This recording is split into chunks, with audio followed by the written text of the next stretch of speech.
Assalamualaikum and good day again, everyone. In this session, we are going to discuss about the audit work that we need to do as auditors in relation to property, plant and equipment. Okay. Before we proceed with our audit work, let's try to understand what are the audit objectives that auditors need to achieve in their audit work. Yeah. As auditors, when we are auditing the property, plant and equipment, we want to determine that those property, plant and equipment are really exist and really owned by the organization. Okay, so we want to achieve this objective. The second objective that we may be concerned would be on the authenticity of the PPE purchased during the period that we are auditing. Okay, we want to make sure that those addition of PPE are all properly recorded at its cost. Yeah, we also want to make sure that if there is any disposal or retirement of PPE, yeah, those transactions also are properly recognized and recorded in that particular period.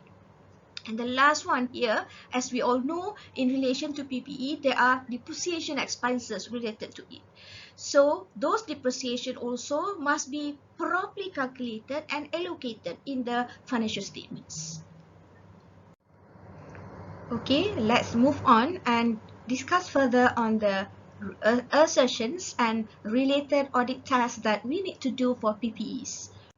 Okay, this is assertions for classes of transactions. When we put here as classes of transactions here in relation to PPE, it would refer to disposal transactions as well as purchases transactions. Okay, let's move on to the first assertions here, which is occurrence.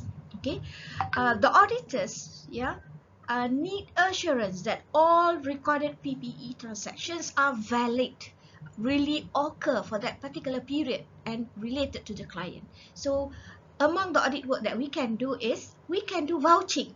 Yeah, auditors can vouch from the fixed asset register, the additions and disposal that you see in the fixed asset register, to the documents, to the invoices that you receive from vendors, as well as other supporting document related to that purchases.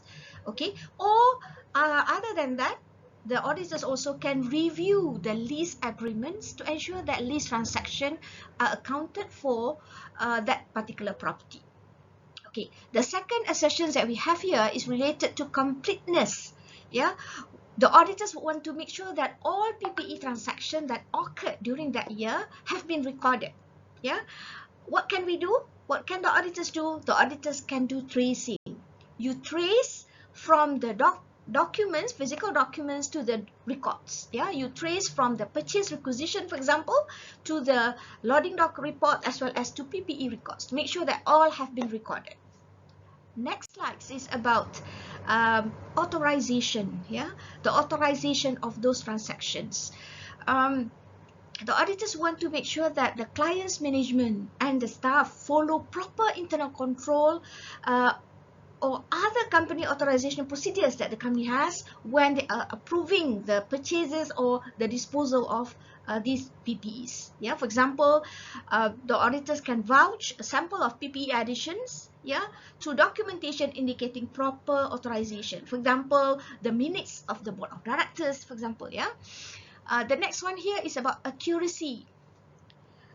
If we were to look at the fixed asset register of our clients, normally you have a lot of columns, a lot of rows, which you have to make sure that they are correct. You are supposed to add from left to right, bottom to up to bottom. So you need to make sure that everything is correct. For example, here for asset write-off, you have to test the amount charged against the income and accumulated depreciation are all correct. Next, assertions number 5 here is about cuts off. All transaction, PPE transaction that have been reported in that particular period must make sure that it falls into the correct accounting period. So what can auditors do?